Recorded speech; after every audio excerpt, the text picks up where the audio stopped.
We are looking at how to pronounce this name. Make sure to stay tuned until the end of the video to learn more fascinating French names pronunciations. The name of the city in northern France. In French, in France, it's said as Amiens. Yes, the S is silent at the end.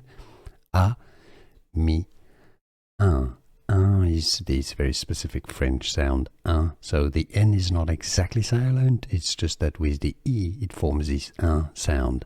Amiens. So in English, Amiens. It's easy. Now you know.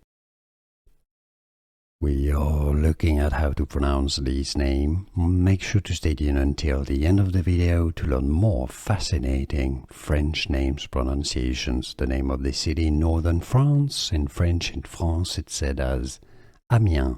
Yes, the S is silent at the end. Un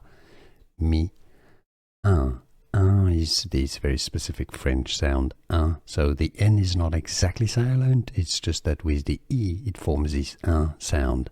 Amiens. So in English, Amiens. It's easy. Now you know.